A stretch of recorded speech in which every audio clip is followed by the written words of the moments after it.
Greetings, precious ones. Right now, remarkable knowledge will be revealed to you. Knowledge that will help you become truly happy. You know that in our world, a struggle is constantly taking place. A struggle between good and evil. This struggle does not occur on some external stage. It takes place within each of us. It is very important for us to learn how to distinguish what is good and what is evil within ourselves. Often, we are deeply mistaken about this because all evil, dark demons hide behind the mask of goodness. That is why even the most terrible, dangerous criminal or tyrant considers himself righteous. Strange as it may seem, we always justify all our sins, vices, and mistakes in order to remain good. We condemn others so that we ourselves do not have to change or take any action. From this arise all the sufferings on earth. From this come all conflicts, all quarrels, disputes, wars, all catastrophes. All the horrors that occur on our planet come from the fact that we cannot distinguish between good and evil. We fail to recognize them.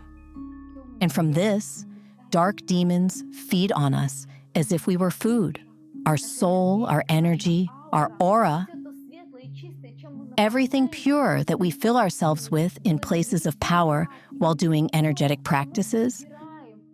All the positive energy we absorb from the surrounding space becomes nourishment for evil demons if we allow them into ourselves. And there are 7 demons of suffering that live within us, devouring our health, devouring our happiness, our well-being, our wealth, devouring that pure, radiant love that we could radiate into the world, but we do not radiate it, and then we are doomed to suffer.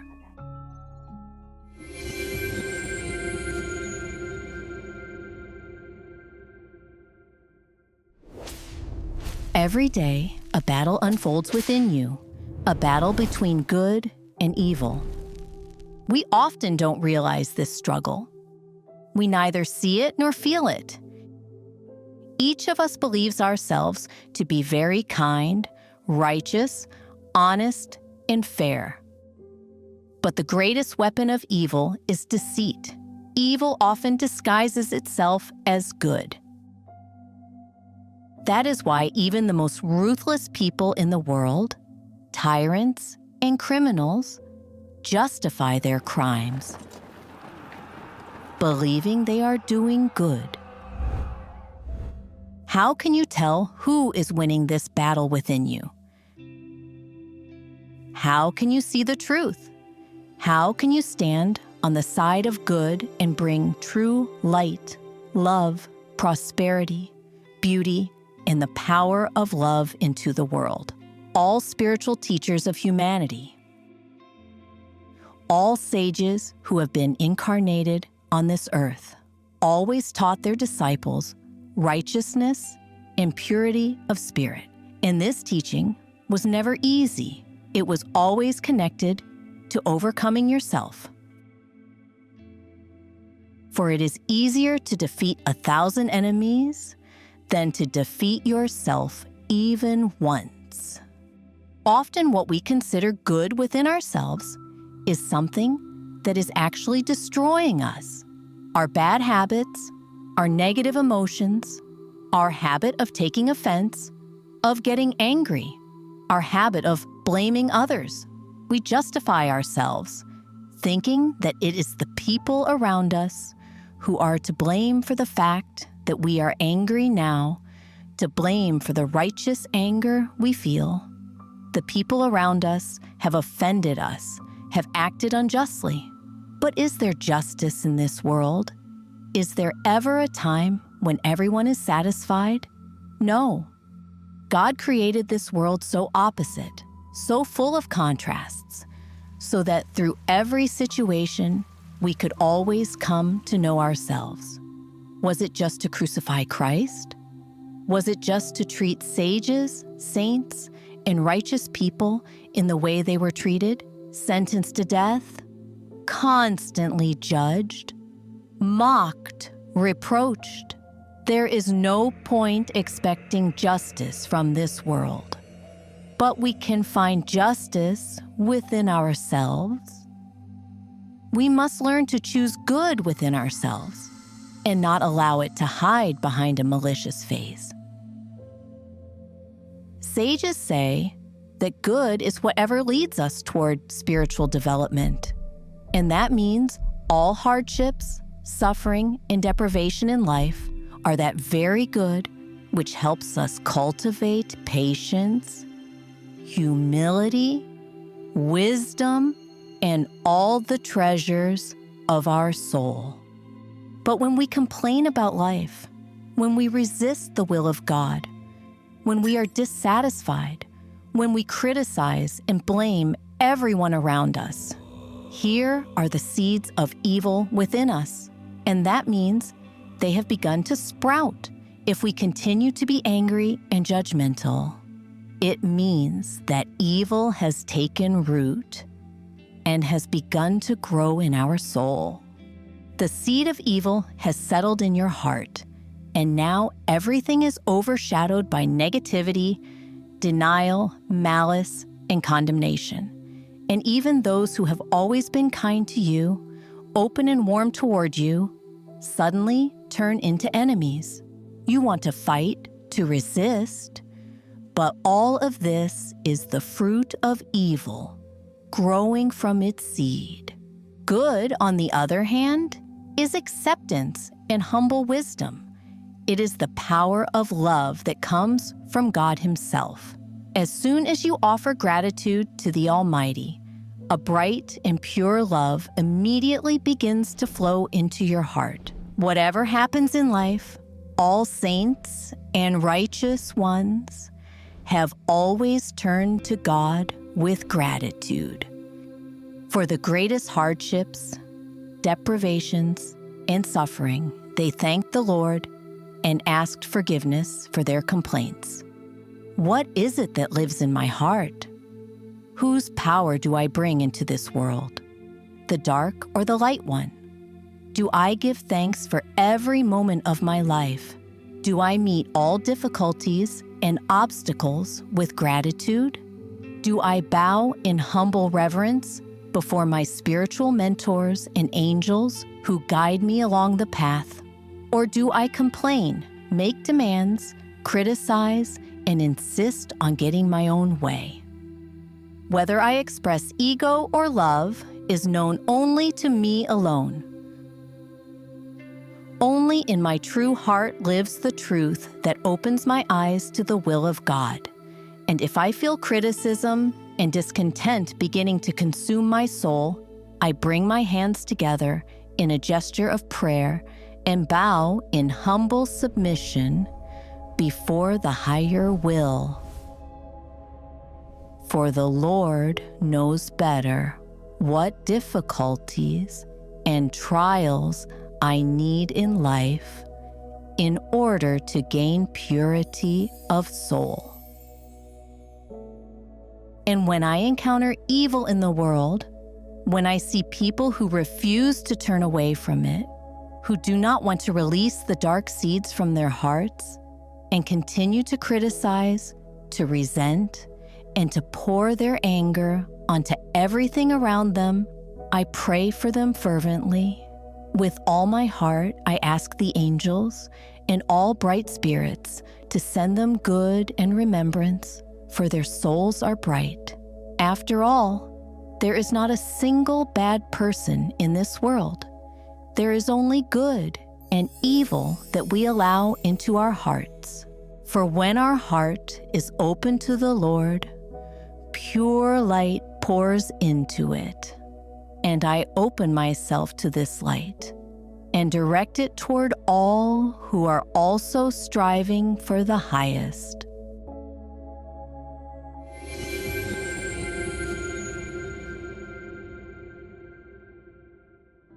It is very important to remember that good and evil will always struggle against one another. And in this struggle, the spirit is tempered. There will always be people nearby who strive either toward good or toward evil. It is very easy to recognize them. By a gracious and humble face, you can always see a good person, while an angry and malicious face has turned toward evil. There are always people in a group who draw this energy of evil onto themselves. They are called black sheep. This is an archetype that will always be present in every group, in every community, in every circle. There will always be someone who pulls negativity onto themselves and who will criticize and express their dissatisfaction. And if this is someone close to you or someone you know, a friend, a companion, or perhaps a relative, pray for them fervently, for you cannot save that soul on your own. If only that soul chooses to stand upon the righteous path, your prayer will be heard. Only angels and bright spirits can help and guide that bright soul onto the pure path, the divine path, for it is open to all with the embrace of angels, to all who strive toward the higher power. Open your hands now as well. Spread your palms, opening the embrace of your heart. For so many bright souls are striving toward God. So many souls wish to know and comprehend themselves, to learn the divine will through our prayers and our gratitude to the Almighty. The road is laid before them. It is important to remember this. And for those who criticize and condemn, you must pray as well, for otherwise they will not come to know the truth of light. And if your friend or companion has wished to stand upon the spiritual path and then turn toward criticism and dissatisfaction, know that the seeds of evil have entered them. Pray for them. Together with those who know how to pray in a circle, in a unified field of love, pray for that bright soul. No persuasion or words will bring them back onto the bright path. Only pure angels can help them in your righteous prayer. For according to the energetic law, there will always be someone who takes negativity upon themselves. Thus Judas walked beside Christ and betrayed him. Thus Devadatta, walking beside the Buddha, committed evil and sought to kill him. Always, even beside the most holy, righteous, and pure people, evil will walk shoulder to shoulder. And if you have seen and noticed this evil, begin to pray. One day that soul will come to its senses, in this life or in the next. Your prayers will surely help them.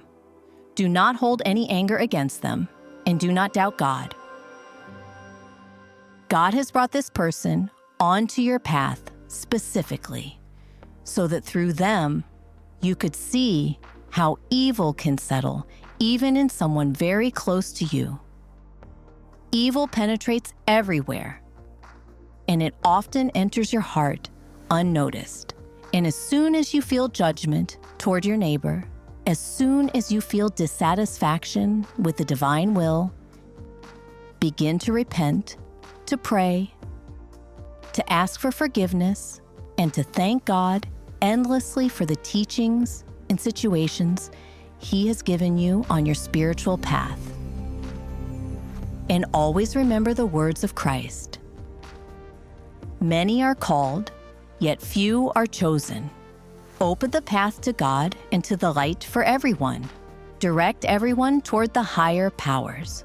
Refuse no one. But if a person chooses not to walk this path, no matter how close or dear they are to you, let them go in peace. Pray for their soul, for it will come to know the will of God. Sooner or later, your prayers will be heard, but everything depends on the person themselves. Their desire and their aspiration must be formed. The soul must suffer enough for the truth to be revealed to them. Our prayer, the prayer in a circle of kindred spirits, will help them greatly. Offer it now together. If you are at the classes, offer the prayer now with all your heart, sending love and God's light to all who have stepped away, to all who have strayed from the righteous path.